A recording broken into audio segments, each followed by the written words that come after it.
Bienvenidos a todos y todas, soy David Gómez Hidalgo y estáis escuchando el podcast de Cruce de Caminos.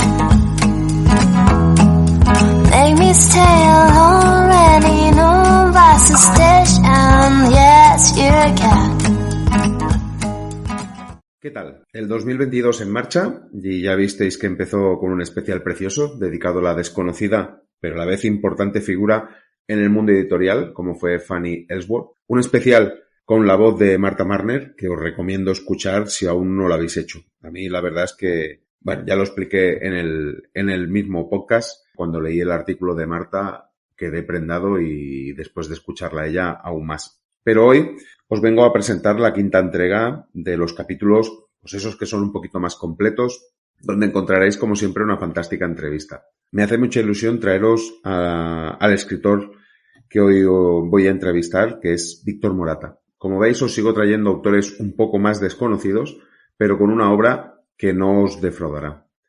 Y hoy le toca, como he dicho, a Víctor y su nueva novela, Siervos de la Guadaña. Veréis que será una entrevista que tocará pues muchos palos, como a mí me gusta. La excusa, como siempre, es la novela, pero el contenido de la entrevista siempre va un poco más allá. Cuando presenta el personaje, a Víctor Morata, os explicaré un poquito más de por qué me hace tanta ilusión entrevistarlo. Luego, en el rincón del autor, tendremos a Robert H.L. Cajiao, que nos presentará su nueva novela, Exorcismo en Ferrolterra. En la butaca del lector, a Oliva Sánchez. El nombre no sonará, pero cuando diga cuál es su nick de Twitter, quizás sí que os suene. Como siempre, Jordi Martínez nos tentará con 3 series, en Hablando de Series. Y cerraré el capítulo leyendo y contestando vuestros comentarios. Y no sé si dará tiempo a mucho más, pues la entrevista tiene miga y tampoco es cuestión de abusar de vosotros. Va, le doy al play y empezamos. Os quiero recordar que también me podéis encontrar en Twitter e Instagram, @2davidgomez. Twitter es más para estar al día de las novedades literarias y las ofertas. Instagram es mi parte más personal, pero ojo, que os aviso, entre otras muchas cosas, suelo publicar ricas y saludables recetas de cocina. Os invito a seguirme. Nos presentó su novela como invitado en el Rincón del Autor en el capítulo 3 de este podcast. Ya os comenté que casi empezamos juntos en el mundo de los relatos, que hemos publicado en alguna antología los dos juntos. Hablar con Víctor Morata me trae muy buenos recuerdos. No quería dejar escapar la oportunidad de dar a conocer su obra y sobre todo al autor y el personaje, porque es muy grande. Y después de leer su primera novela, Siervos de la Guadaña, creo que su recorrido será muy largo, pues me ha causado una impresión fenomenal. El recorrido ya es largo porque ya veréis en la entrevista que lleva mucho tiempo escribiendo, pero no ha sido hasta ahora que se ha decidido a ponerse delante de los lectores de una forma un poco más seria, con, como digo, Siervos de la Guadaña. Gran trabajo el de Víctor y espero que mi recomendación y esta interesante entrevista os sirva para acercaros al autor y sus historias. Sin más, ya tenemos aquí a Víctor Morata. Lo primero, Víctor, darte las gracias por pasarte por Cruce de Caminos. Y la primera pregunta, supongo que ya la conoces porque sé que eres un fiel oyente del podcast. ¿Quién es Víctor Morata? ¿Qué proyectos ha realizado? ¿Y qué proyectos futuros tiene en mente? Hola David, muchísimas gracias por invitarme a tu espacio, a Cruce de Caminos. Estoy encantadísimo de estar aquí contigo. Y bueno, la primera pregunta que me hace, ¿quién es Víctor Morata? Pues, Víctor Morata, así resumiendo, pues soy un escritor que lleva 30 años juntando letras. Empecé con el relato corto, como bien sabes. Mis primeras publicaciones fueron en la página web de turrelatos.com. Luego hice algunas publicaciones o publiqué en algunos otros sitios a nivel digital y en papel. Pero durante un tiempo fui, pues eso, un contador de cuentos, ¿no? Cuentacuentos que únicamente aspiraba pues a hacerlo mejor cada día y a publicar en las redes y poco más. Sí que con el tiempo, pues esa ambición ha ido creciendo y también mi necesidad de contar se ha ido expandiendo, ¿no? Ha ido necesitando más profundidad de los personajes, de los escenarios, de las historias en sí, y eso pues me ha hecho convertirme o transformarme, ¿no? En novelista. Y bueno, básicamente, como te digo, soy un escritor de cuentos reconvertido a novelista. Y poco más hay que pueda contar de mí. De proyectos pasados, bueno, ha habido antologías, he participado en antologías de Tombuctú, por ejemplo, con Guillem López, Javier Pellicer, Darío Vilas, o sea, en numerosas antologías, la verdad. Sí que como algo destacable, pues podría destacar que gané el premio Yo Escribo en 2008, si no recuerdo mal, con mi relato del cosechador. Claro, fue un premio un poco agridulce porque sí que lo gané, pero hubo una movida en aquel tiempo con la empresa patrocinadora, si no recuerdo mal, y me quedé sin viaje ni entrega de premio. O sea, fue un poco frío. Pero bueno, ese premio me motivó a seguir escribiendo, a seguir mejorando y hasta aquí hemos llegado. Sobre obras futuras que tengo en el cajón, bueno, de esas 13 novelas hay algunas que quiero sacar a la luz, evidentemente, no todas, porque algunas necesitarían un lavado de cara bastante intenso, pero sí que creo que muchas de ellas deberían ver la luz y espero que algún día lo hagan, ¿no? Sobre todo tengo mucho interés en finalizar una trilogía ambientada en el Estados Unidos de principios del siglo XIX, principios mediados del siglo XIX y también en finales del siglo XX, pues son dos historias que se van alternando y van uniéndose poco a poco. Y bueno, y ahora pues estoy barajando un nuevo proyecto, mientras que no me decido con esa trilogía a terminar ese tercer volumen, pues estoy barajando una nueva idea, buscándole la vuelta a la historia, que bueno, no puedo adelantar mucho, la verdad, solamente que puede que utilice escenarios comunes de mis últimas tres novelas, uno más que se ve reflejado también en Siervo de la Guadaña, pero no va a tener el mismo cariz que Siervo de la Guadaña, sino que va a ser algo totalmente diferente. Yo, al fin y al cabo, soy una persona que me gusta el weird, como se diga, me gusta lo bizarro, me gusta mezclar géneros, me gusta escribir de forma creativa y en eso estoy, intentando buscar el origen de esa idea, darle forma y ver si cuadra para algo mayor. Pero además es una novela que llevo demorando dos novelas. O sea, empecé a bocetarla hace un año y medio o 2 años, prácticamente, cuando casi a la par de la pandemia. Un poquito antes de que empezara la pandemia. Y luego, pues surgió una idea para presentarla a un concurso. Luego surgió Siervo de la Guadaña. Y en fin, que he ido demorando demasiado eh, ese tema. Y bueno, ya me he extendido demasiado, así que, bueno, pues ese es Víctor Morata, eso es lo que he hecho, a grosso modo, ¿no? Y eso es lo que tengo en mente para el futuro. Creo que somos muchos los que hemos empezado, pues eso, siendo contadores de cuento, que algunos se han reconvertido en novelistas, de forma natural, como cuentas. Pues a veces las historias piden más y el relato es un formato que quizás para contar ciertas cosas se quede corto. Y que algunos, pues seguiremos siendo contadores de cuentos, de relatos, toda nuestra vida como escritor. Además, a mucha honra. A mí es un formato que me gusta mucho. Y digo esto porque en muchas ocasiones se menosprecian los relatos. Se los etiquetan como el hermano pequeño, ¿no crees? Y de hermano pequeño, para mí, nada de nada. Yo soy de los que defiendo que hacer un buen relato tiene la misma dificultad que hacer una buena novela. O así lo veo yo. No pongo a uno por encima del otro. No sé cómo lo ves tú. Así es, David. Antes de ser novelista, pues a mucha honra escribí relato corto.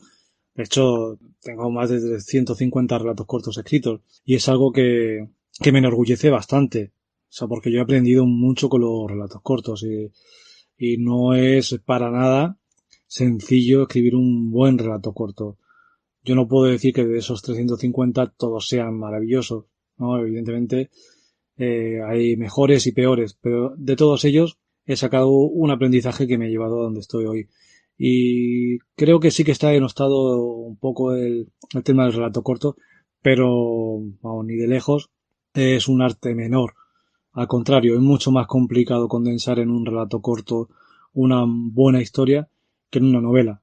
De hecho, la novela te permite ahondar con mayor profundidad en los personajes, en la trama, ¿no? Y eso va creando un ambiente, una atmósfera que en un relato tienes que condensar en muy pocas páginas, en muchísimas menos palabras. Y ahí radica lo difícil. El hecho de poder contar una historia en 2, 3 páginas, 5 páginas, y que tenga un calado importante o que llegue al lector, creo que es mucho más complejo y más difícil que una novela, en la cual al fin y al cabo tienes tiempo para, para acostumbrar al lector, familiarizarlo con los personajes, con los escenarios. Entonces, creo que el relato corto es tanto un arte complicado y excelso, ¿no? Como un buen maestro para todos aquellos que quieran iniciarse en el arte de la escritura. O sea, yo creo que sí que hay que mostrarse orgulloso de escribir relatos o de haber escrito relatos. Yo sigo haciéndolo de vez en cuando, ¿eh? No lo he abandonado. Lo que pasa que mi modus operandi sí que ha cambiado. Porque al igual que los relatos me han enseñado mucho sobre la escritura, la novela también me ha enseñado muchísimo y puedo implementar los conocimientos de uno, de una, ¿no? De lo que es la novela, la escritura de la novela en la escritura del relato y viceversa. Así que no creo que sea un arte ni mucho menos menor. Estamos totalmente de acuerdo. Yo lo paso peor escribiendo relatos para que todo cuadre en pocas palabras que en una novela donde tienes, pues no sé, un margen más alto de maniobra, ¿no? Puedes intentar ajustar un poco más tarde. Pero como digo, y lo he dicho antes, lo encuentro igual de complicado. Has apuntado que tienes 13 novelas escritas, pero lo que no sé si sabrá la gente es que Siervos de la Guadaña es la novela que nos ha traído hoy aquí, es la primera que vamos a decir te has atrevido a publicar. También nos has dicho que piensas publicar alguna más de esas 13 y que alguna de ellas pues compartirán escenarios y no sé si personajes de Siervo de la Guadaña. Coméntanos un poco más eso. ¿Y qué te hizo al final, pues eso, que publicaras esta novela y que no publicaras antes? Así es, David. Siervos de la Guadaña es la 13ª novela que escribo, pero es la primera que publico. Y además la publico por mi cuenta. Y esto es así porque en estos últimos años he perdido a gente que amaba, ¿no? Gente muy querida. Y en la pandemia incluso también he perdido a mi suegro que lo quería mucho. Y eso ha sido un duro golpe. Y a la vez el enfrentarte a la muerte te hace ver con cierta perspectiva todo lo que haces y la importancia de todo lo que haces. Y yo estaba un poco cansado de esperar la respuesta de las editoriales, cuando la había, ¿no? Ya sabes cómo funciona el mercado editorial, sobre todo las grandes editoriales, no tienen ninguna prisa en contestar a los autores noveles, ¿no? Por mucha calidad que tengan sus escritos, si no cuadra con la moda o con el perfil que ellos buscan, es complicado hacerse un hueco y tenés que estar esperando cada vez que escribes una novela eh, pues una media de 9, 10, 12 meses, pues año y medio, para que te digan que no, o que no se adecúa al mercado editorial, o que tiene el catálogo completo, eso en el mejor de los casos, ¿no? Pues uno se da cuenta que es un tiempo muy valioso y que el tiempo de uno es tan válido como el de cualquier otro. Entonces con Siervos de la Guadaña me pasó que creí en un principio que la idea era buena, la desarrollé y me gustó cómo quedó y creo que me dio la confianza suficiente como para decir o para decidir que era una obra válida para el mercado sin tener que esperar la validación de una gran editorial. Entonces me tiré me tiré a la piscina. Decidí hacer las cosas lo mejor posible, contratando una fotógrafa para la foto de autor, eh, también para la portada, pues Fátima Ruiz es una máquina. O sea, creo que fue un acierto, ¿no? Y agradezco muchísimo que ella accediera a, a lo de bueno, a las sesiones de fotos y a hacer la portada. Y bueno, hice la página web, decidí un poco profesionalizar todo eso que llevaba haciendo durante años. Así que, pues, creo que ese es el mayor motivo, ¿no? Por el cual no he publicado antes. Más que nada por esperar la aprobación de un agente externo como es una editorial tradicional y bueno, poco más hay que decir al respecto.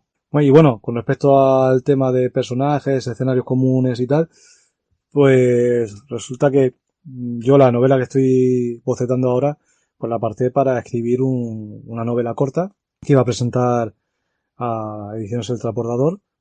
Y bueno, me quedó muy chula, me quedó muy bien, me gustó muchísimo cómo la desarrollé. Para ello creé un pueblo ficticio que se llamaba Óleos del Mar y se desarrolló en ese pueblo ficticio.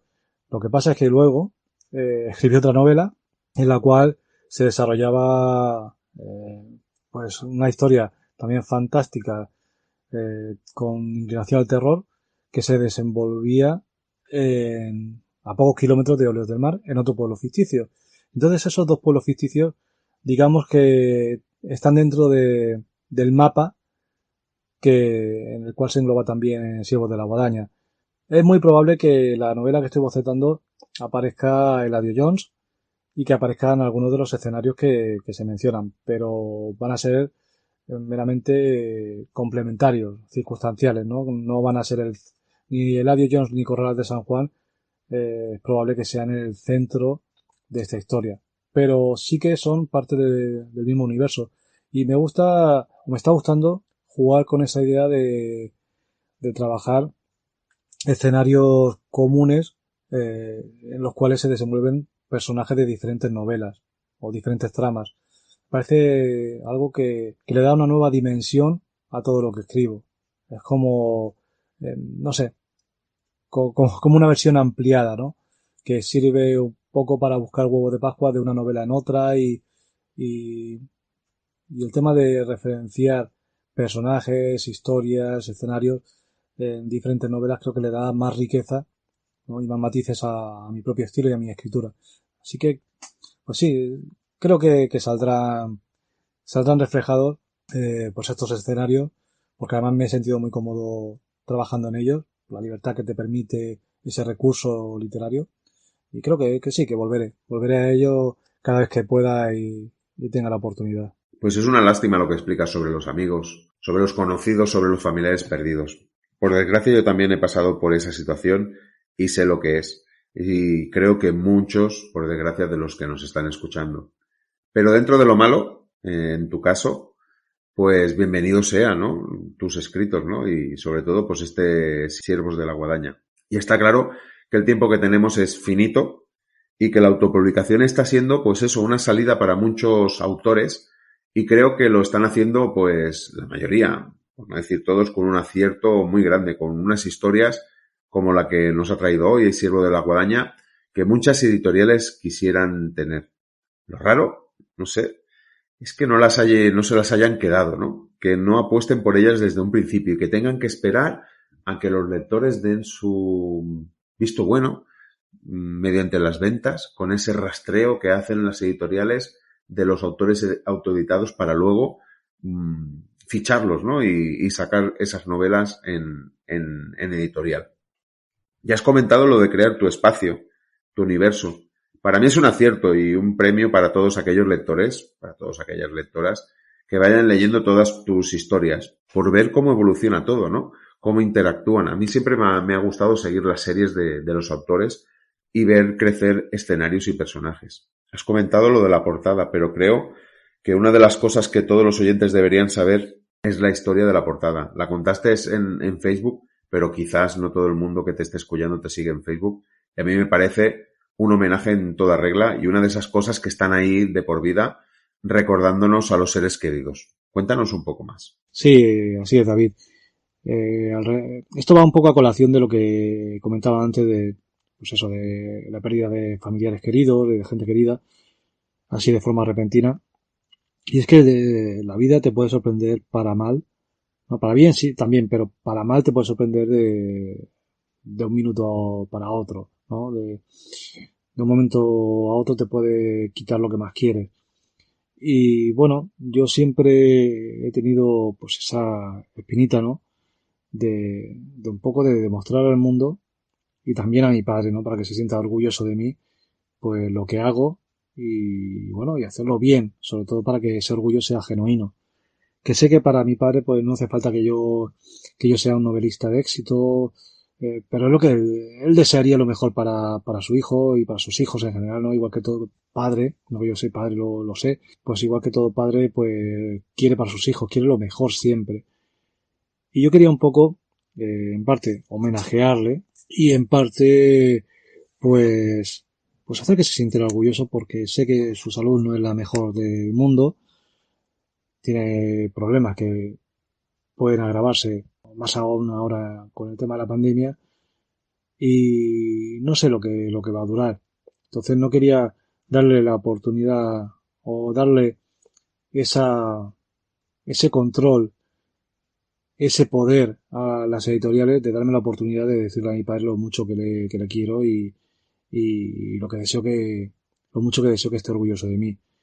Entonces, pues ha sido también una manera de motivarme a mí mismo y ser más proactivo, ¿no? Como he dicho muchas veces, y no dejar que esto sea algo dependiente de otros o de terceros y de la suerte misma. Entonces, me decidí mucho también por eso, por el hecho de que quería que mi padre viera algo mío publicado, algo de calidad y además de, pues eso, querer hacerle partícipe de alguna manera. Eh, y ahí está la prueba. Ahí está mi padre en la portada, que eso va a ser pues para toda la vida. Esté aquí o no esté aquí, él va a perdurar ahí y bueno, me espero haberlo hecho eterno, ¿no? Y que todo el mundo lo conozca, porque se lo merece, la verdad. La portada es fabulosa. Ya te lo dije cuando leí la historia en Facebook, cuando la vi por primera vez, y te lo repito ahora que estamos hablando. Me parece un fantástico homenaje, como he dicho, y ahora, escuchándote, me has emocionado, de verdad. Ya sabes que hace poco perdí a mi madre de forma inesperada y que ahora estoy en proceso de reeditar mi primera novela bajo el eucalipto. Y una de las cosas que he hecho es cambiar la dedicatoria, y ahora es solo para mi madre. Creo que el momento se lo merece. Me ha gustado un comentario que has hecho en la primera de las preguntas que te he realizado, donde dices que te gustaría cambiar de género, que te gusta cambiar de género, o mejor dicho, te gusta dejarte llevar. Cuando tienes una idea, dejas que fluya y el género vendrá detrás, lo haces al revés. ¿Qué proceso creativo sueles seguir?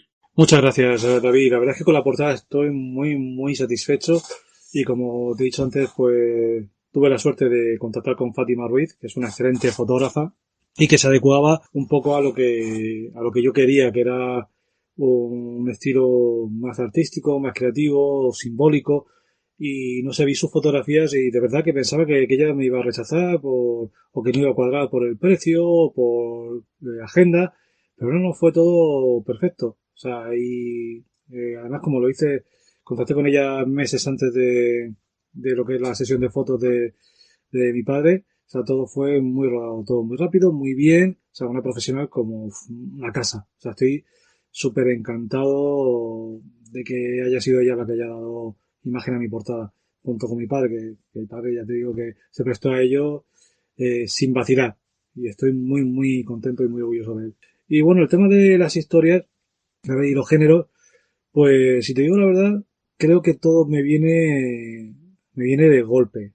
O sea, cuando tengo una idea, la idea en sí, la semilla ya va con su esencia propia y un poco yo creo que va todo al unísono. Es como una sinfonía en la cual suenan todos los instrumentos a la vez, va en un fade-in, o sea, entrando sigilosamente hasta que en un crescendo, ¿no? Entonces yo creo que es algo así en mi cabeza.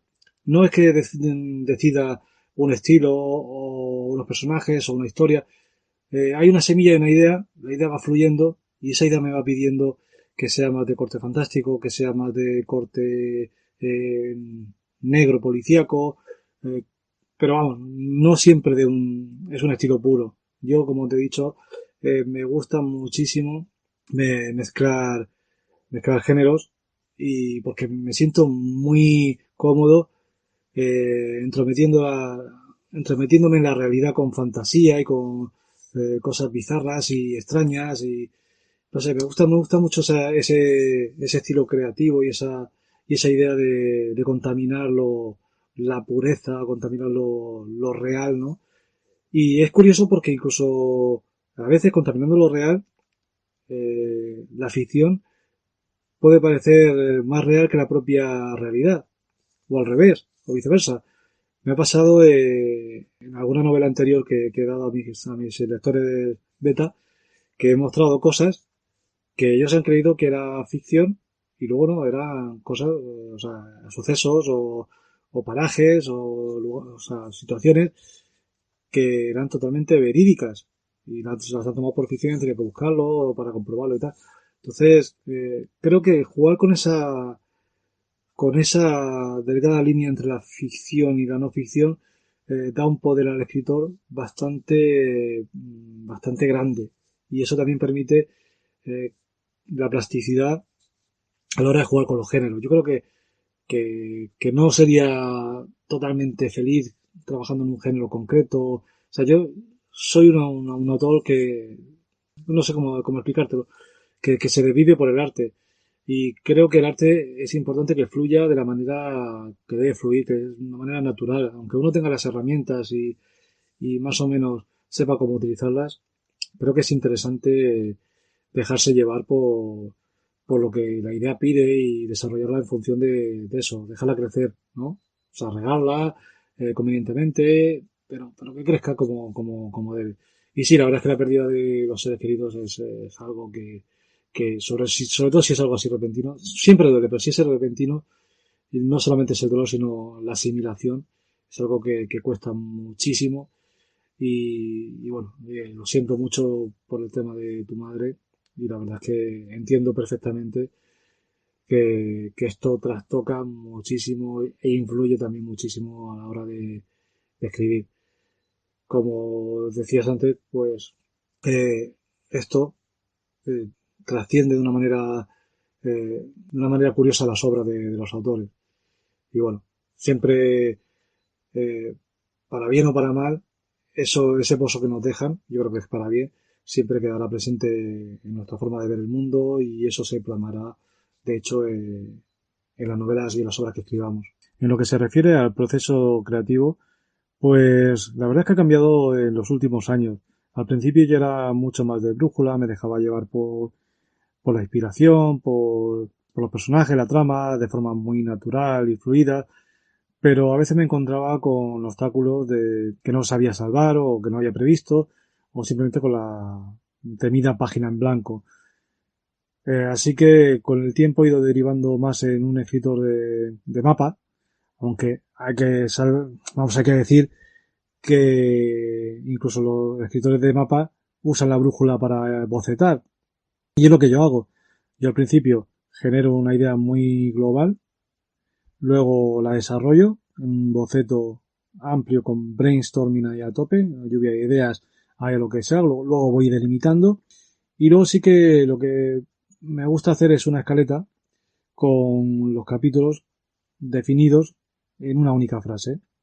Entonces esos capítulos o sea, divido la historia del boceto en capítulos de una única frase y luego esos capítulos también los boceto y los desarrollo. O sea, lo masco todo lo que puedo para luego cuando me ponga a escribir tenerlo todo más o menos ideado y si hay algún contratiempo pues que sea fácilmente salvable. Pero bueno, cuando yo me pongo ya a escribir tal cual, sí que es cierto que ya lo tengo, la historia ya está hecha, ya está escrita al 90% en mi cabeza y desarrollada más o menos de forma muy burda en esos bosquejos que hago capítulo a capítulo. Igualmente, antes de ponerme a bosquejar, pues lo que hago es un perfil de los personajes más relevantes.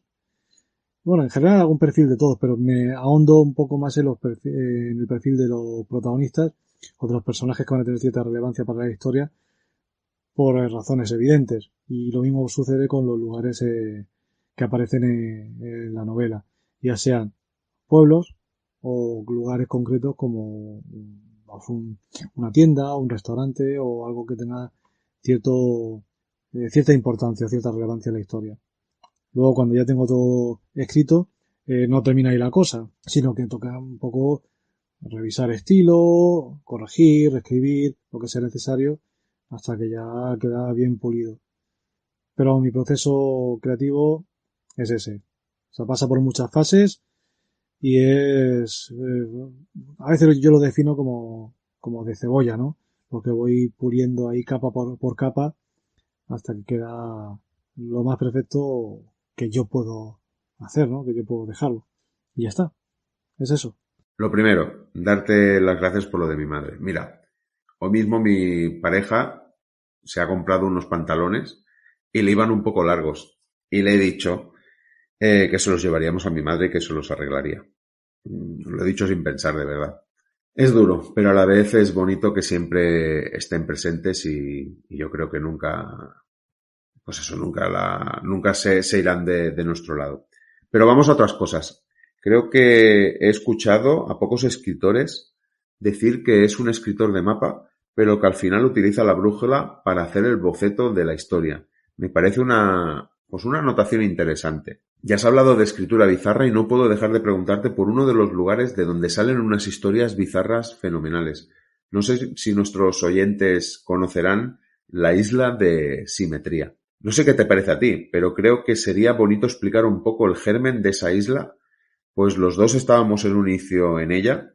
¿Qué se cuece en esa isla? Y podrías acabar diciéndome qué hay de Simetría, de la isla de Simetría en Siervos de la Guadaña, si lo hay. Pues yo, por momentos, he notado alguna influencia. Pues sí, la verdad, David, es que no me la esperaba, no me esperaba esta pregunta. Pero la verdad es que Simetría quedó muy, muy atrás. Yo creo que hice un intento de aportar algo a esa isla, pero precisamente por lo bizarro de mi estilo, creo que desmarcaba bastante y se quedó fuera. Porque, bueno, creo que es un universo muy personal, el que creó Darío Vilas, y era mucho más cercano a la realidad, ¿no? Y trataba mucho más lo que es las miserias del alma, pero sin nada sobrenatural y sin nada que, que apegara a fantasía, ¿no? Sino algo muy crudo.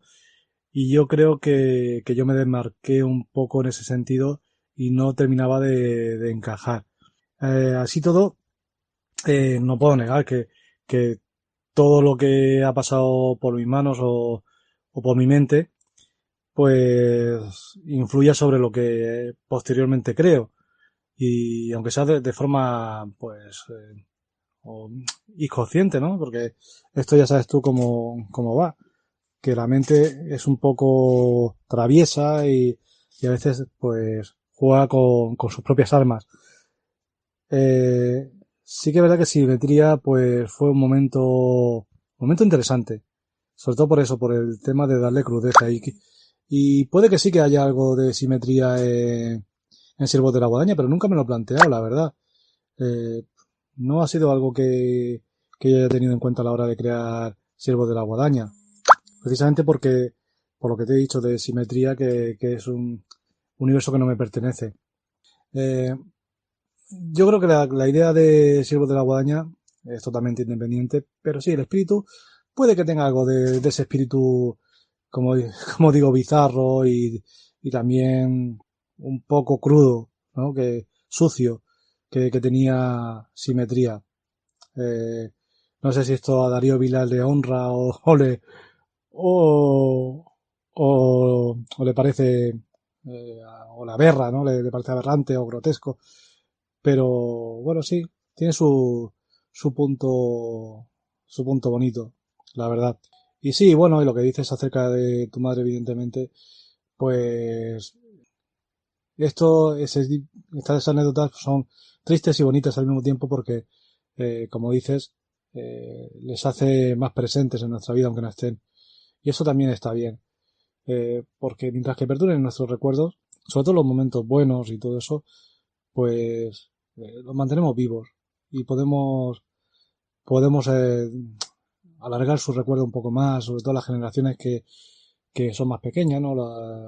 Hablo de mi hija, por ejemplo, para que no se desvanezca ese recuerdo y perdure. Y bueno, la verdad es que volviendo al tema de lo bizarro, pues no sé, la verdad es que todavía dándole vueltas a lo que has dicho de simetría, que no me la esperaba, la verdad, me ha dejado así un poco en shock. ¿Ves? Tampoco iba tan mal encaminado. Y yo creo que es bueno que te sorprendan las preguntas. Lo de simetría me vino al inicio de la lectura, pero también al ver la portada de Once, la antología que compartimos cuando te entrevistaron en el Canal 7 de la televisión murciana, ¿eh? Muy bien, ¿eh? Recuerdo que nos juntamos, 13 escritores y escritoras, muchos en sus inicios, entre ellos, pues tú y yo, para crear historias que tuvieran, pues eso, un mismo lugar de acogida, y esa era la isla, ¿no? De simetría. Como bien has explicado, la cosa no cuajó y todo quedó en esa antología, 11. Pero volvamos a Siervos de la Guadaña. Es una novela que se complica a medida que avanza, con muchas sorpresas y bastantes ramificaciones. Te quería preguntar qué es lo que más te costó a la hora de montar la trama y si has hecho algún trabajo de documentación para ciertos aspectos, si claro, si se pueden contar alguna cosa sobre ellos sin hacer ningún spoiler. Sí, David, claro que me acuerdo, no me voy a acordar. Casi me da vergüenza admitir que la portada la diseñé yo porque fue en los inicios también de mi filtreo con el diseño. Y bueno, sí, me acuerdo, fue algo muy ilusionante y motivador en aquel entonces. Y sí, bueno, la isla de simetría siguió creciendo con Marquito Laguna y su creador, Darío Vilas, que luego ha desarrollado todo un universo alrededor y creo que se sumó algunos escritor más a ese barco, ¿no? A esa isla. Pero sí, eh, otros como tú o yo, pues nos desmarcamos de ese universo por lo que sea y seguimos caminos diferentes. Pero bueno, en lo que respecta al tema de documentación de Siervos de la Guadaña, sí que he tenido que documentarme sobre todo el tema de lo relacionado con la policía, con el tema en el ámbito forense, un poco el tema de dependencias policiales de diferentes tipos en diferentes sitios, eh, básicamente todo lo que concierne o relacionado con el tema legal, ¿no? Así que no ha sido tan una operación de búsqueda tan exhaustiva como con otras novelas, pero sí que me dio algún que otro quebradero de cabeza. Pero bueno, estoy contento porque además el resultado no se basaba en la documentación solamente era de apoyo y para dar solidez y base a la historia. Y bueno, creo que quien lleva el peso aquí en realidad son los personajes y su drama personal. Pero espero que no se noten, si hay fallos, que no se noten demasiado y que no afecten demasiado a la historia. Eso que explicas de la portada no lo recordaba. Y aprovecho para recomendar El hombre que nunca sacrificaba las gallinas viejas, de Darío Vilas. Un novelón dentro de la isla de simetría. Tengo que convencer un día a Darío para que se pase por el podcast, que seguro que tiene una entrevista súper interesante, además de que soy un fiel seguidor suyo como lector.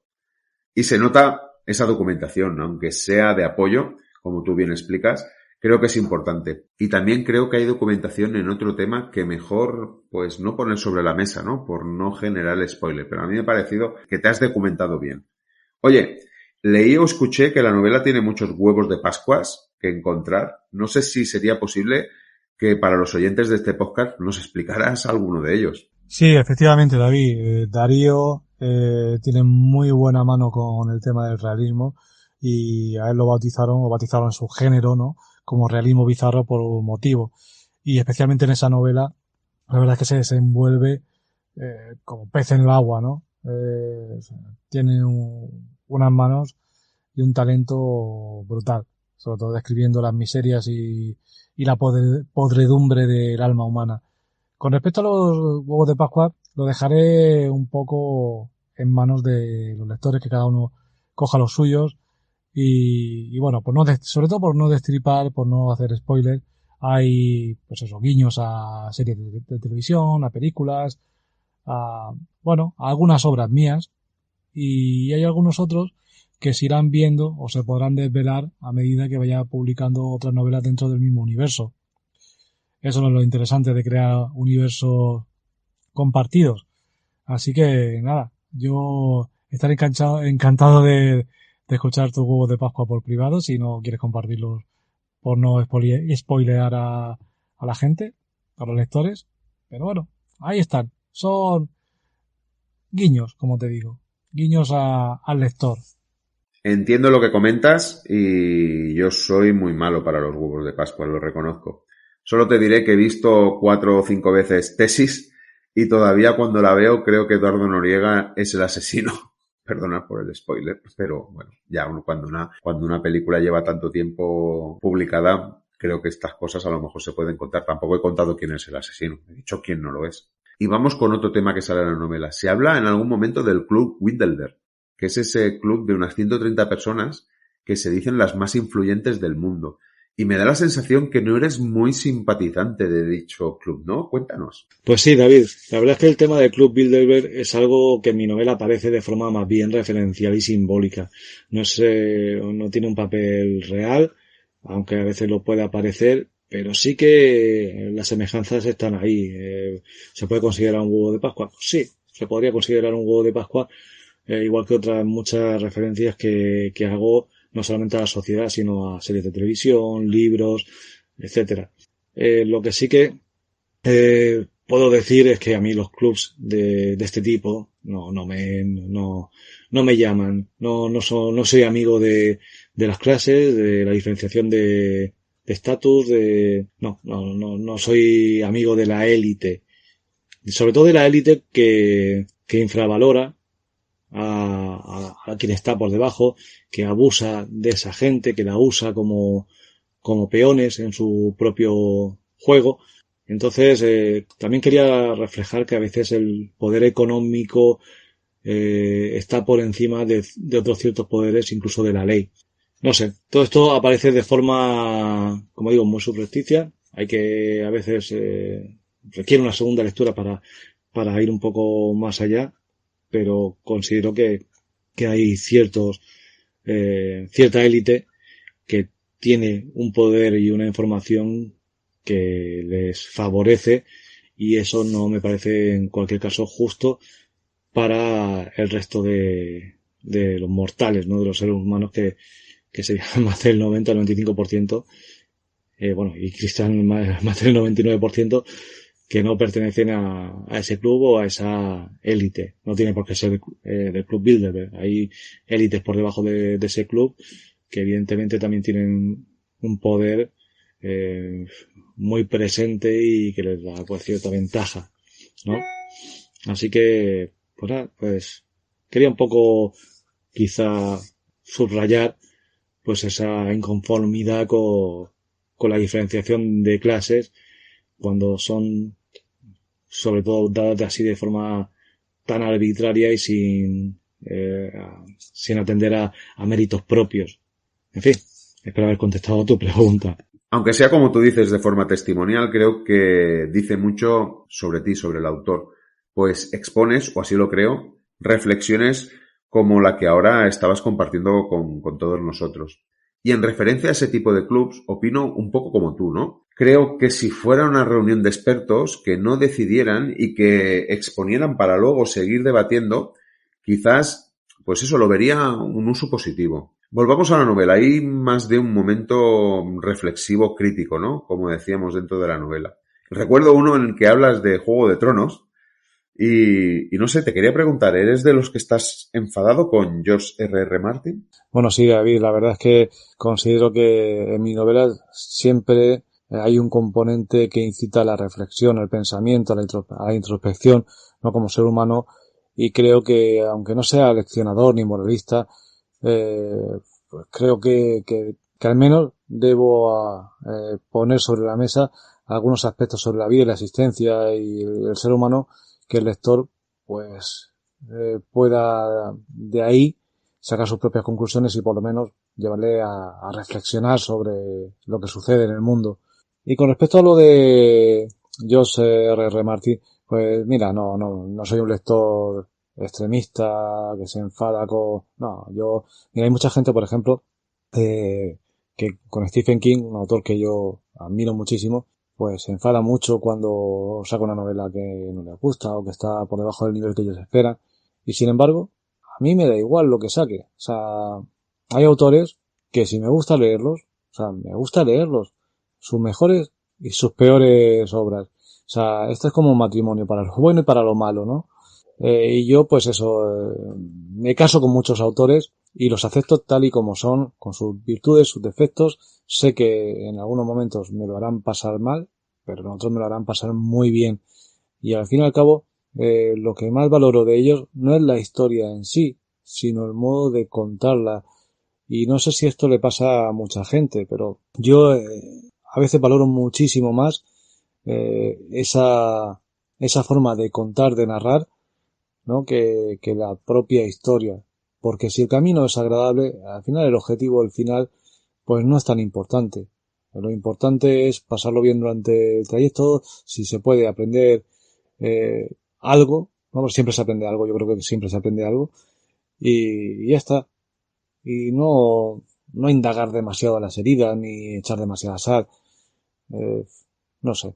Sí que hay gente que piensa que el autor tiene un papel o sea, una responsabilidad para con el lector, pero bueno, ahí entraríamos en un debate bastante más peliagudo y profundo. Y bueno, a mí lo que he leído hasta ahora de George R.R. Martin, que son las 3 primeras novelas de Juego de Tronos, vamos, de Canción de Hielo y Fuego, creo que se llamaba, pues bueno, me han gustado. No he leído más, porque tampoco me ha llamado la atención seguir leyendo, que lo haré, pues sí, seguramente sí, pero no me enfado, que tarde el tiempo que tenga que tardar. Sí que sería una pena, y no es un enfado, ¿no? Esto no tiene nada que ver con enfadarse, pero sí que sería una pena, sería triste que no acabara pues la obra que empezó, porque como autor yo personalmente, ¿no? Si me encontrara en su situación sentiría que estaría incompleto, que me falta algo, pero también entiendo la saturación de trabajar con escenarios tan complejos, personajes tan complejos, con una historia tan extensa, ¿no?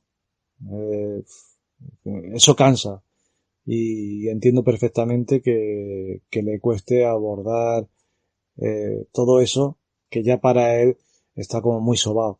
Y bueno, por eso a veces también muchos autores dejan de experimentar con un personaje o con una serie de elementos de sus novelas. Yo creo que en cierto modo por eso Arthur Conan Doyle acabó matando a Sherlock Holmes, ¿no? Pero bueno, no estoy enfadado. En definitiva, no estoy enfadado con George R.R. Martin. Y bueno, quien se enfade, pues, es cosa de cada cual. A mí me pasa un poco igual con Haruki Murakami. Es un escritor que me encanta y reconozco que no todas sus novelas son de 10, pero intento leerlas todas. La verdad es que cuando veo que Haruki Murakami ha publicado una novela es como un subidón que me da por esas ganas de volver a leerlo, ¿no? De volver a meterme en su mundo. Bueno, llevamos un buen rato charlando, Víctor. Creo que está siendo una entrevista muy jugosa y como decía en la presentación, que se ha ido a otros temas que también son muy interesantes, ¿no? Aparte de hablar de Siervos de la Guadaña. Pero bueno, me sabe mal llegar pues a este momento, ¿no? Que es irremediable, ¿no? En el que toca pues un poco ir acabando, ¿no? Y como bien sabes, siempre acabo con la misma pregunta, ¿no? Me gustaría que me dijeras un autor, una autora, un libro, una película o una serie y un podcast, y si quieres decirnos, pues el porqué de tu elección. Bueno, David, esto es una pregunta del tipo de ¿a quién quieres más, a papá o a mamá? No, yo la verdad es que autores, pues tengo muchos que admiro, que me encantan. Pero vamos, si tuviera que elegir uno, sin duda elegiría a Stephen King, porque me gusta, ese es como si dijéramos mi autor de cabecera, es el que siempre leo cuando necesito animarme, cuando necesito motivarme, y es por culpa de él, vamos, empecé a leer. así lo que es el terror, empecé a descubrir el terror, aunque lo descubrí con una historia que no tiene nada que ver con el terror, que es de Los ojos del dragón, y fue un libro prestado. Gracias, Javi, por ese préstamo. Y bueno, y es por culpa de él que empecé a leer y que empecé a escribir, porque quería, o sea, lo admiraba tanto que quería ser como él, ¿no? Evidentemente estoy muy lejos de ser como él y evidentemente de ganar lo que gana él. Pero bueno, la ilusión es lo último y la esperanza es lo último que se pierde, ¿no? Bueno, ese sería mi autor o autoras. Me gusta mucho Donna Tartt, me gusta muchísimo cómo escribe, por lo que hablábamos antes de la escritura, y me fascinó cuando la conocí a través del Jilguero. O sea, me gustó muchísimo, muchísimo.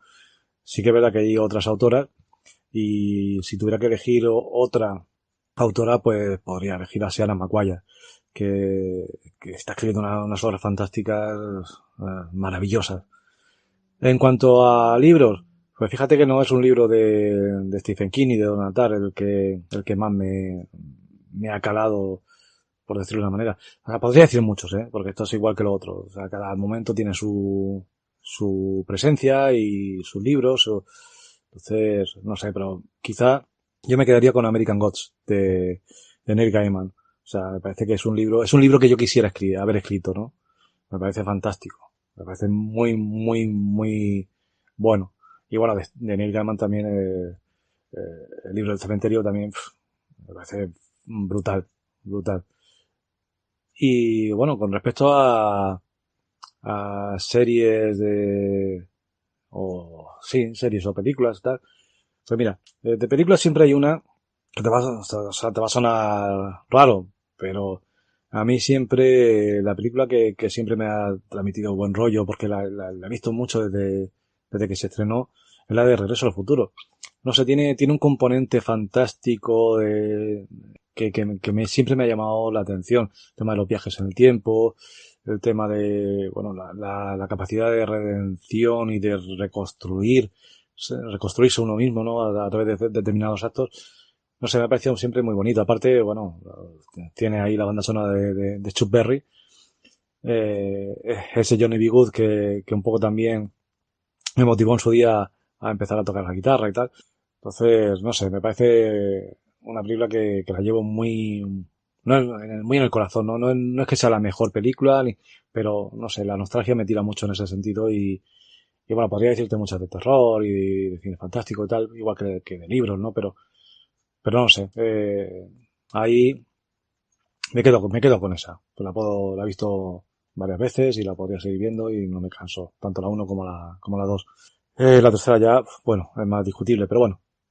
Con respecto a series, también hay muchas series que me han gustado y bueno, y que he disfrutado mucho con ellas.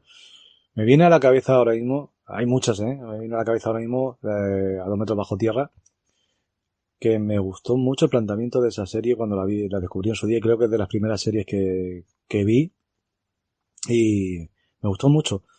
Luego, a ver, he disfrutado mucho también con otras como Dexter, Breaking Bad, Juego de Tronos, por mucho que tenga sus fallos y tal, la he disfrutado mucho. No sé, True Blood, la disfruté mucho, dependiendo en qué momento, Sobrenatural. No sé, hay muchas series que he disfrutado bastante.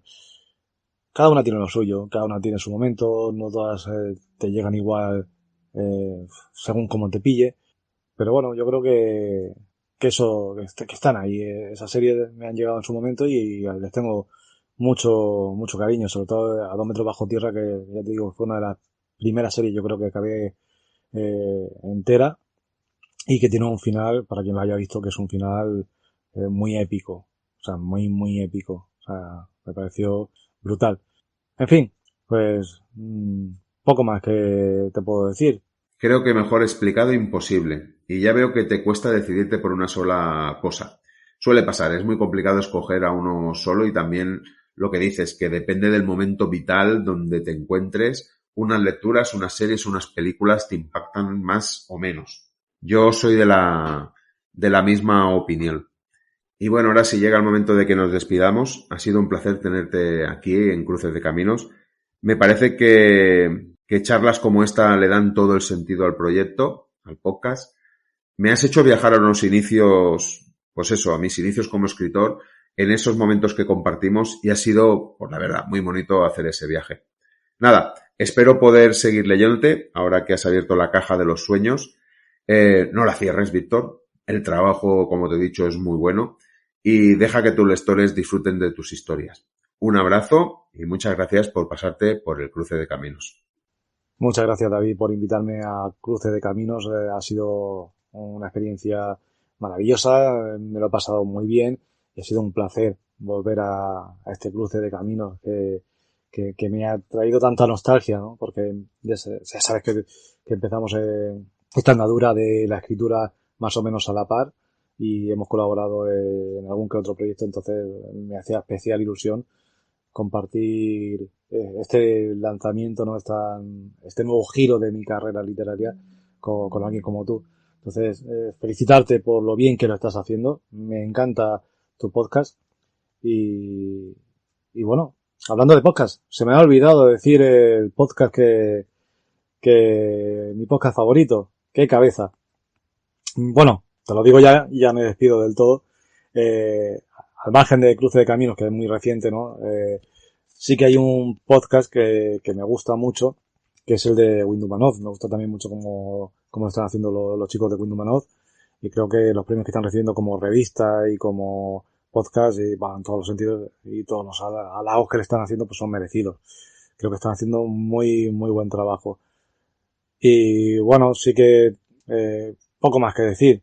Sí que escucho más podcasts, pero bueno, me quedo con ese, aunque sea también relativamente reciente. Y nada, lo dicho, que muchísimas gracias, David, por invitarme al Cruce de Caminos. Espero que sea la primera, pero no la última. Un abrazo muy fuerte para ti y para todos los que escuchan este podcast. Chao.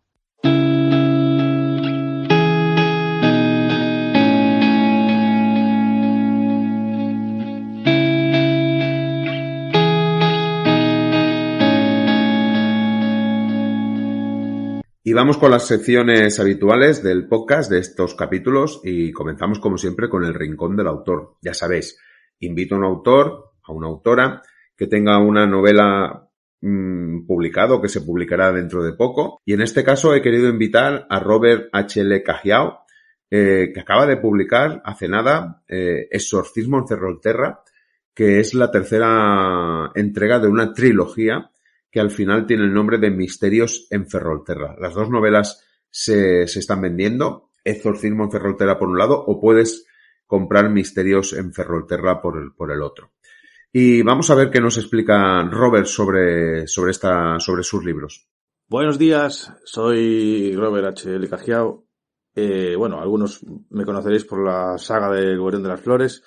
Y hoy estoy aquí para presentaros lo que es un nuevo libro que se llama Exorcismo en Ferrolterra y que está incluido en una trilogía que en su día publiqué en Amazon, que se llamaba Misterios de Ferrolterra. Esta saga, esta trilogía tenía dos libros editados que eran Los Desahuciados y En Llamas. Bueno, lo que ocurre es que al estar editados en Amazon, lógicamente, tanto lo que es la maquetación como el producto final, pues no eran lo que yo quería. Así que me embarqué en una locura aventura, precisamente ahora, pues con la salida del tercero. ¿Y en qué consiste esta locura? Pues básicamente que aparte de salir el tercer libro de la saga, que se llama Exorcismo en Ferrolterra, y que sale con una editorial, nueva editorial que se llama Nómadas Books, y que saldrá pues lógicamente con la calidad de maquetación normal, o bueno, la óptima como todos queremos, un libro esperamos que decente, pues aparte de eso, también va a salir la trilogía completa, es decir, Misterios de Ferrolterra va a ser un libro entero de 642 páginas con los tres libros juntos, sus tres portaditas dentro del mismo libro y por supuesto bien ejecutado. Bueno, lo mejor posible, lo mejor que las circunstancias nos permiten. Entonces, bueno, estos son los dos libros que presento. Exorcismo Ferrolterra, ya digo, es el libro que es realmente nuevo. Misterios lleva los tres y ambos van a costar lo mismo, que son 14,95. O sea, en precio papel va a estar súper bien para todos porque, bueno, no se trata de que la gente que haya comprado los anteriores en Amazon se lleve esto pues sin pagar más, ¿no? Básicamente, porque ya bastante han hecho con comprarlo con la maquetación anterior. A veces hay que aprender de los errores. Y nada, por último deciros que por supuesto en digital estuvo una preventa y ahora está ya activo y nada, que lo podéis encontrar encontrar en Amazon. Agradecerle aquí a mi amigo David esta oportunidad y como ves tengo más rollo yo que una peonza, así que tío, lo dejo aquí, ¿vale? Nada, no os voy a hablar del libro porque si no estoy aquí esta mañana, ¿vale? Pero básicamente es misterio y un poquito de exorcismos. Chao. Fenomenal, como siempre, Robert. Muchas gracias por eso, por invitarnos a leer tus novelas. Y ya os puedo adelantar que será el próximo invitado de estos capítulos en el podcast. He leído Exorcismo en Cerro y la verdad es que me ha gustado mucho. Y ya he hablado con Robert y tanto el libro como la entrevista no tienen desperdicio, la verdad. En una semanita más o menos la podéis disfrutar. Y vamos a la butaca del lector. Ya sabéis, ese momento donde invito a un lector, a una lectora, a que nos haga una recomendación. Y hoy os traigo a una lectora de esas que todo escritor, toda escritora quisiera tener. Es una enamorada de los libros, una enamorada de las historias, y cuando se engancha un escritor o escritora, lo lee todo sobre él, sobre ella. Su nombre es Oliva Sánchez. Ya os he dicho que seguramente no os sonará, pero es más conocida en Twitter como Trigi Moon. Espero haberlo dicho bien. Tiene un blog que lleva por nombre Twitter se me queda corto. Y nada, os recomiendo también que os paséis por él a leerlo. Y vamos a ver qué recomendación nos trae Oliva. Hola David y hola a todos tus oyentes. Quiero empezar por agradecerte que me dejes aportar mi granito de arena en tu sección La butaca del lector y aprovechar la ocasión para hablaros de La siesta de los leones, de José Luis Romero. La historia nos cuenta por qué un tipo no querría denunciar un gran robo que ha sufrido y tratará de desvelarnos quién lo ha cometido, por qué o cómo. No os voy a decir si se resuelve el misterio, si pillan a los malos, ni por qué no quiere denunciar. Para saberlo tendréis que leer la historia.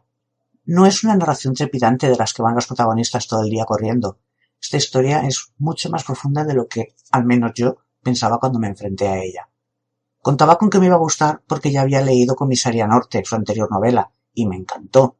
Pero no voy a hablaros de ella ahora. Vengo a contaros que en esta se ha superado. Me ha gustado cómo José Luis va desgajando la vida y obra de los personajes, las pinceladas que va dando para contarnos cómo han llegado a ser quienes son. Con un lenguaje tan natural y a la vez con frases tan exquisitas como anticongelante en las venas y puntos de soldadura en los lagrimales. Buah, a mí es que esta frase, pero como estas, no sé, hay un montón de frases de esas que se te quedan ahí clavaditas, que no se olvidan. Por cierto, quien haya leído Comisaría Norte encontrará un divertido guiño al final de esta siesta de los leones. Muchas gracias, David.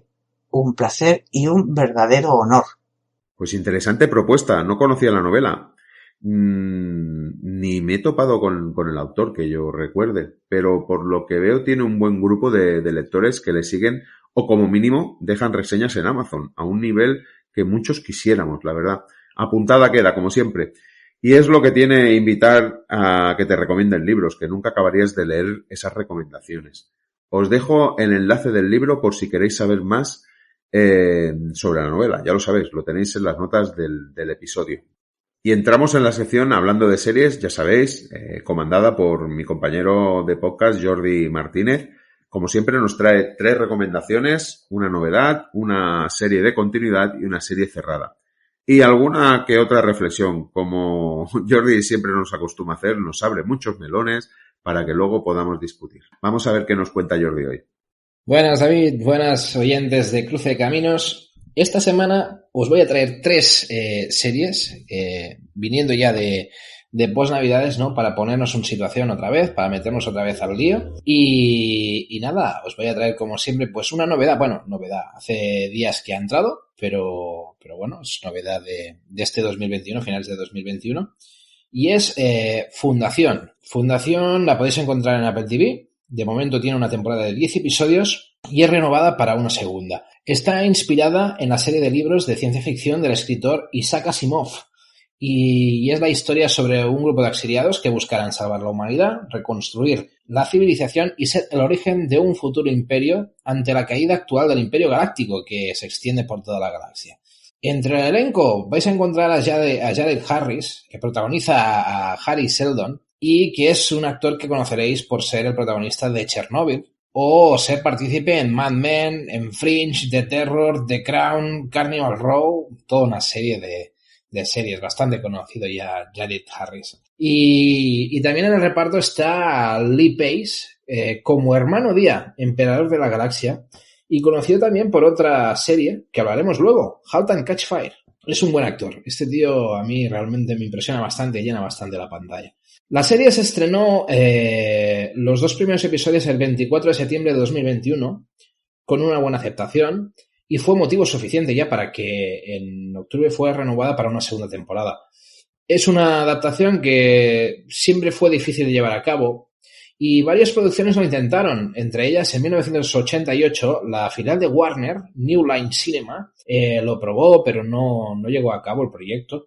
Y luego, en 2014, la propia HBO, a través de Jonathan Nolan, que es el hermano de Christopher Nolan, que os va a sonar un poquito más, también tuvo un intento, pero fracasó el proyecto. Ambos proyectos no dieron su fruto ante la dificultad básicamente técnica de llevar a cabo pues una historia tan elaborada de ciencia ficción. Hasta llegar a este 2018 en que Apple TV anunció la compra de los derechos de la serie, que hoy en día ya es una realidad. La serie construye un mundo que para el espectador poco acostumbrado a la ciencia ficción le puede costar un poco de encajar. Es de esas de masticar, ¿no? Pero sin duda es una perla para los amantes de esta temática. Pretende enfocar una historia de largo recorrido y que el espectador poco a poco se vaya haciendo con el mundo que explica, ¿no? O sea, Apple TV tiene las cosas claras, sabe que tiene un buen producto encima de la mesa y que va a traerlo adelante como pueda, ¿no? Yo sobre todo hablo de un tema que creo que es bastante importante en el mundo de las series, que es el tema de la paciencia, ¿no? Yo creo que es una arma secreta que trae una buena serie, ¿no? Hemos visto casos como Juego de Tronos o Breaking Bad. De ahí os podía contar varias anécdotas. Yo sé que Juego de Tronos no fue el éxito tal como llegó. Juego de Tronos fue una serie que tuvo que ir cogiendo galones, tuvo que ir haciendo sus cosas, y Juego de Tronos no empieza de forma fácil. Tienes un montón de personajes a entender, de historia, del mundo. Es complicado. Y fue ganando galones y adeptos en el público a medida que iba avanzando. Lo mismo pasó con Breaking Bad. Recuerdo perfectamente en un podcast escuchar de esa serie rara de un tío, de un médico, de un farmacéutico, de drogas, tal, una serie que quizás seguramente no va a llegar a nada. Recuerdo esos comentarios en la primera temporada. Y fijaros lo que terminó siendo Breaking Bad, ¿no? Son series que se cocinan a fuego lento, ¿no? Y que terminan siendo buenas. Eso, dentro del mundo de las series, es complicado, ¿no? Porque hay mucha prisa a la hora de consumir series. Y sobre todo, nos la aportan sobre todo muchos críticos de hoy en día, que existen y muy conocidos y con mucho renombre, ¿no? Que ponen a parir una serie con el primer episodio, ¿no? Y eso creo que ya la crítica ya no está ayudando en ese sentido. Yo creo que tenemos que intentar ser más cautos a la hora de ver las cosas, de intentar aprender de lo que estamos viendo y sobre todo confiar, ¿no? en algo que nos están aportando. Yo creo que Fundación es un buen ejemplo. Fundación es una serie que se nota un presupuesto atrás, se nota una serie de condiciones, pero que es evidente que es difícil encajar en los primeros episodios, pero que mucha gente que ha terminado la primera temporada se va con cierta satisfacción de, primero, ya haber entendido parte de la trama y segundo, ver lo que hay detrás de esta maravillosa serie que nos trae Apple TV. Así que os lo recomiendo totalmente. Y si no sois muy adeptos de la ciencia ficción, pues probarlo. No sé, David, tú sé que fantasía no tanto. Ciencia ficción quizás sí que has tocado alguna cosita más. Seguro que nos puedes decir alguna serie que hayas visto así de ciencia ficción. A ver, lo primero, la saga de los libros de Fundación de Isaac Asimov es una fenomenal historia. Son 6 libros, los leí hace muchos años y los disfruté mucho. Recuerdo que los fui consumiendo uno tras otro, pues no podía dejar de leerlos. Como bien dices, son temáticas y escenarios que necesitan de tiempo para meterse en ellos, pero la historia, de verdad, merece la pena. Dicen que Isaac Asimov se inspiró en la caída del Imperio Romano, pues eso, para escribir los libros de la Fundación. Y, bueno, hizo su particular adaptación, ¿no?, en tono de ciencia ficción. Sobre consumir series con prisas y que los críticos lancen sus predicciones con un capítulo o 2, Pues, ¿qué te voy a decir? Que tienes mucha razón, lo hemos discutido muchas veces tú y yo. Los críticos necesitan lanzar sus opiniones cuanto antes mejor, o como mínimo esa es la sensación que tienen, para que no se les adelanten otros, y quizás esa precipitación, pues últimamente está provocando que metan la pata en más de una ocasión. Yo creo que con un poco de calma todo iría un poquito mejor. Tampoco hay tanta prisa por ir comentando las cosas que salen, pero es que también al lanzarse las historias así de golpe todos los capítulos, pues creo que eso también invita a la ansia, ¿no? Y te pondré un caso que ya hemos comentado, La Rueda del Tiempo. Yo te expliqué o os expliqué que no soy mucho de fantasía y que empezamos a verla y a los 15 minutos la dejamos de ver. Pues bien, pues la hemos dejado un poco madurar, hemos vuelto a intentarlo y nada, vamos por la mitad de la serie y la verdad es que está muy entretenida.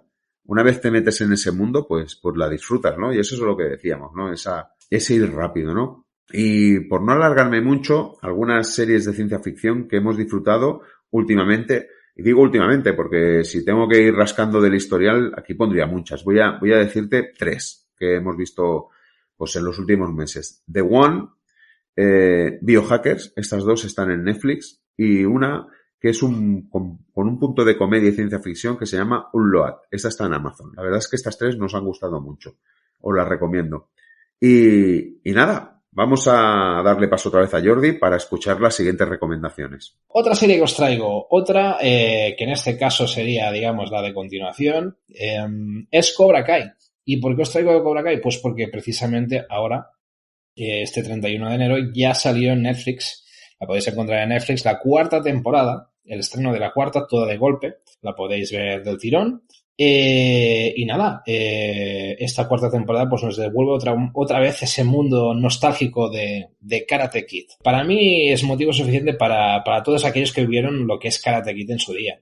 La relación entre Daniel LaRusso y Johnny Lawrence creo que es vital, ¿no? O sea, y ahí te trae esos momentos, yo creo que incluso nostálgicos, ¿no?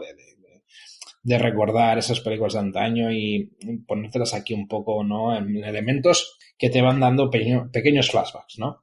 En el elenco, pues recupera precisamente a los actores de las películas originales, que son Ralph Macchio, como Daniel LaRusso, y William Zabka como Johnny Lawrence, que un poco está ahí la magia, ¿no?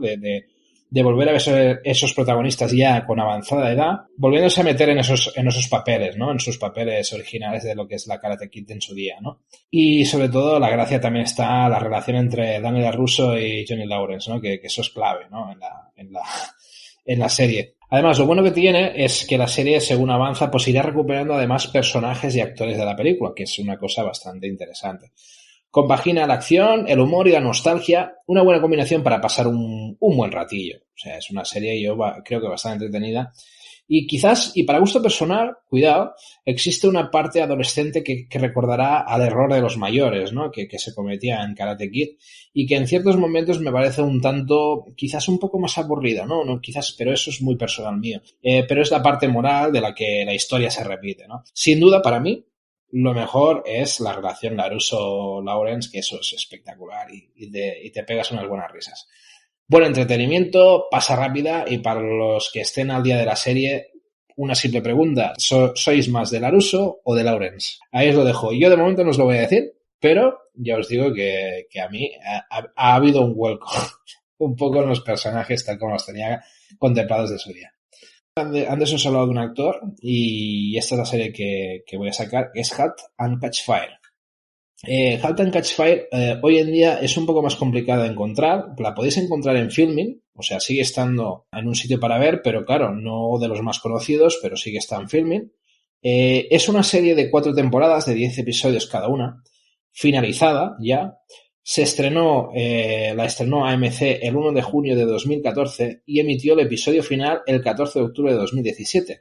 Fue renovada temporada a temporada pues gracias a los buenos resultados de las audiencias y hasta ser renovada con una 4ª y última temporada, ¿no? Que ahí fue el broche final de la serie, o sea, con un final, con condiciones, etc. Ambientada en Texas en 1983, en mitad de la revolución del ordenador personal, va avanzando en la historia de los ordenadores desde el punto de vista de sus 4 protagonistas, ¿no? Que hay creadores de hardware, programadores y comerciales, ¿no? O sea, es esa parte, digamos, viendo todos los aspectos de lo que suponía ese momento, ¿no? Entre el elenco está Lee Pace, que el que hemos hablado antes, de Fundación, y luego también tenemos a la otra actriz con cierto renombre últimamente, que es Mackenzie Davis, conocida por su participación en Black Mirror o películas como Terminator Dark Fate o Blade Runner 2049. Es esa chica rubia, ¿no? Llena bastante la pantalla, chica rubia, ojos azules, ¿no? Y yo creo que aquí hace un papel bastante de los potentes, de los potentes. Halt Catchfire es de las que tiene bastante peso. Y además también, pues un papel quizás un poco más secundario en la serie, pero no menos conocido, que es Toby Kuss, conocido por ser el actor principal de Dickinson, una serie que últimamente pues se ha hecho conocerse un poco, ¿no? La serie de Halt Catchfire es, bueno, diríamos que es una serie dramática que de entrada puede parecer un tanto complicada al ser centrada en el mundo de los ordenadores, pero, cuidado, que el excelente papel de los actores transmite una historia que engancha bastante y que pone en la situación la lucha, digamos, de egos, el entramado de empresas y la competencia, digamos, desleal, ¿no?, que existe en la batalla por ser los dominadores de la tecnología computacional. Yo ahí os dejo un poco todos los detalles de esta serie, de cómo eran los primeros ordenadores, ¿no?, un poco las preguntas que plantea esta serie, cómo eran los primeros ordenadores, por qué se crean las redes por teléfono, cómo existen los antivirus y por qué, los buscadores de internet, ¿no?, toda esa relación un poco más informática, para que sea un poco más friki, pero ya os he dicho, serie dramática, con buenas actuaciones, con sus problemas, sus momentos, ¿no? Digamos que podemos decir, claro, que si nos hemos tragado series, pues, de un hombre que hace, pues, drogas, ¿no? Yo creo que Halt and Catch Fire es otra serie dramática muy buena, muy interesante, que quizás haya pasado más desapercibida por la audiencia, pero que realmente tiene un nivel bastante potente y es una serie bastante interesante. Y nada, hasta aquí, os la dejo. No sé si a ti, David, te he convencido con alguna de las tres. Espero que sí, espero que alguna sí. Alguna quizás ya la estuvieras viendo. No sé si Cobra Kai la estabas viendo. Que la semana que viene volvemos con más series. Y nada, que un placer estar aquí como siempre. Así que nos vemos. Hasta la próxima. Sí, Jordi, estamos al día de Cobra Kai. Bueno, tenemos que ver la 4ª temporada. Hay tanto por ver que se van acumulando las series, pero tengo muchas ganas de continuar viendo Cobra Kai. Y creo que es un gran acierto de serie. Pues a los que tenemos una edad, pues nos hace viajar, ¿no?, en el tiempo. Y sin ir más lejos, hace una semana volví a ver la película original de Karate Kid, que la estaban dando no sé en qué canal. Y tengo que confesar que me emocioné de nuevo viendo el final. No fue como cuando la vi en el cine, donde todo el mundo se levantó y comenzó a aplaudir y vitorear, para luego, pues eso, pasarnos la tarde ensayando la patada final en la plaza del pueblo, pero sí que tuve un punto de emoción. Y oye, allí vi un detalle de Lawrence que no recordaba. Él realmente no le quería hacer daño a LaRusso en ese final, pero fue John Casey, el sensei, que le obliga a hacerlo, ¿no? Fíjate, si puedes rememorarlo. Lawrence o LaRusso. Creo que sin decir nada diré lo mismo que tú. La serie me ha hecho dar un cambio. Como siempre, Jordi, muchas gracias. 3 buenas recomendaciones y deseando volverte a escuchar en la próxima entrega. Y en los comentarios están abiertos para que dejéis vuestras opiniones sobre los melones que ha abierto Jordi, que la verdad es que ha abierto unos cuantos. Y vámonos ya al epílogo. Como habéis visto, una entrevista bastante completa. Y creo que iré directamente a vuestros comentarios. No quiero abusar de vuestro tiempo. Y nada, además también hay bastante que comentar, ¿vale? Pues venga, vamos a leer algunos de los comentarios que dejasteis desde el último capítulo. Empezamos por Lucy Valiente, que decía por Twitter, Gambito, genial, en referencia a Gambito de Dama. ¿Pero está basada en un libro? Preguntaba Lucy, porque Jordi nos trajo esa recomendación en el último capítulo. Y me hizo dudar, Lucy. Tuve que incluso buscarlo. Yo estaba convencido que estaba basado en un libro, pero lo busqué. Y al final encontré que la primera edición de Gambito de Dama es de 1983. Y ahora han hecho, pues eso, otra edición aprovechando el tirón. Yo no sé si habrán retocado un poco el libro, pero el libro sí, es de 1983. La verdad es que, como siempre, os recomiendo leer el libro antes de ver la serie, porque seguramente lo disfrutaréis el doble. Luego también dejaron en Twitter José Antonio Castro Cebrián un comentario que la verdad es que me hizo mucha ilusión. Y dice, una vez escuchado, gran descubrimiento de este cruce de camino. A partir de este momento, programa de cabecera. Lo recomiendo a todo el mundo sin duda. Qué decir, José Antonio, que que con oyentes como tú todo sería mucho más fácil. Muchísimas gracias, espero que sigas ahí detrás, espero que sigas comentando y espero seguir convenciéndote y entreteniéndote. También JM dejó un comentario que decía: genial el episodio, me encantan todos los que han intervenido, mis mejores deseos para todos y ojalá más episodios como este. Pues la verdad es que muchas gracias, y qué decir, que todos los invitados la verdad es que hacen un trabajo fenomenal y, como siempre digo, sin ellos esto no sería posible. Y también hacía tiempo que no hablábamos de Davison Parker y se pone al día, la verdad, y lo hizo de forma intensa. El primer comentario que dice: voy a ponerme al día. Y muy chulo el relato, en relación al audiorelato que publiqué, ¿no? De Tus ojos. Si no lo habéis escuchado, nada, son 10 minutitos, os invito a hacerlo porque la verdad es que quedé muy contento. Luego, otro comentario de Davison Parker que dice: me ha encantado el episodio, me ha gustado Gema, iba a decir Gemma, cuidado, Gema. Me da la sensación que es una persona que no deja indiferente. A mí me ha gustado su espíritu libre, independiente y rebelde. Al menos ha sido mi sensación, apuntada para mis próximas lecturas. Eso ya sabéis que fue la invitada en el episodio, en el capítulo 4. Y sí, es así, Gema. Es así de espontánea. Y la verdad es que nos reímos mucho con la entrevista y lo que es el post-entrevista, que eso daría para otro podcast.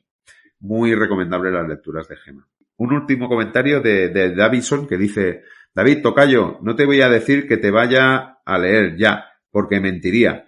Tengo cosas pendientes y no soy un gran lector, pero te aseguro que estás en mis próximas lecturas. Tengo ganas, solo conocí tu faceta de tertuliano de ciclista. Por otro lado, me ha encantado la primera temporada de Peaky Blinders, pero al ver las siguientes creo que estoy condicionado a los comentarios de amigos que decían que tiene una curva de bajada muy pronunciada a partir de la tercera temporada. De momento, 2 capítulos de la segunda y bien. Bueno, a ver, lo primero, muchas gracias, Davison. Sí, me encantaría que pudieras leer Bajo el Localito, tú y todo el mundo. A ver, es una novela que escribí hace 15 años, que voy a intentar pulirla un poquito, no sé si se puede decir modernizarla, pero bueno, es una primera novela.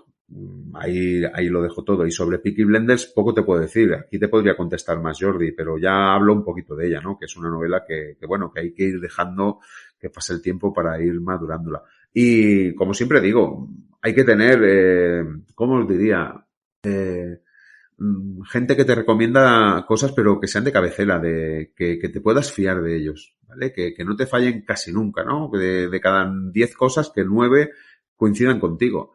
Si no, no merece la pena escucharlos, porque al final todo es mucho ruido y puede pasar lo que tú dices, ¿no? Que dejes de ver una buena serie o una serie que te pueda gustar.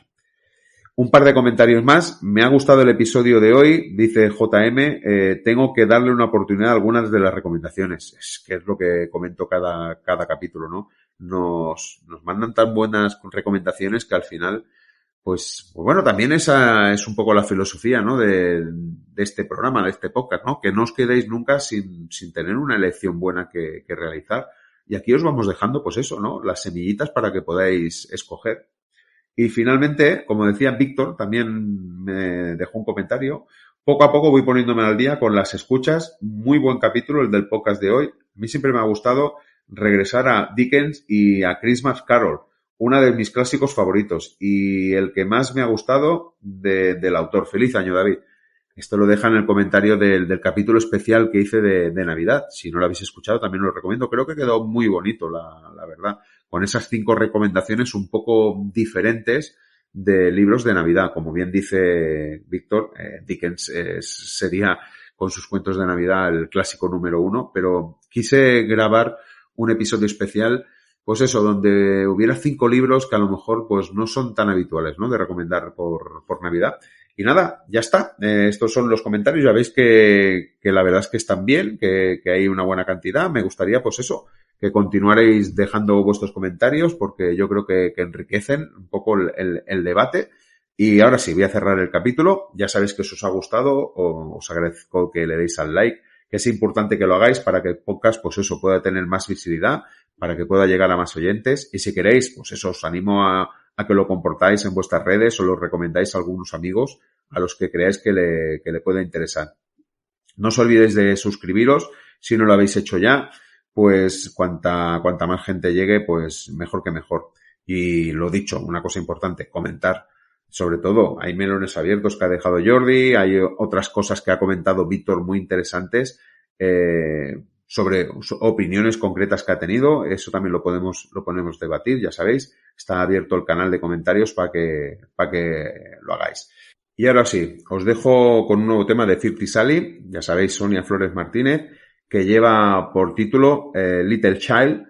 Espero que os guste, que los disfrutáis y nada, nos escuchamos muy pronto en el Cruce de Caminos. Chao, chao.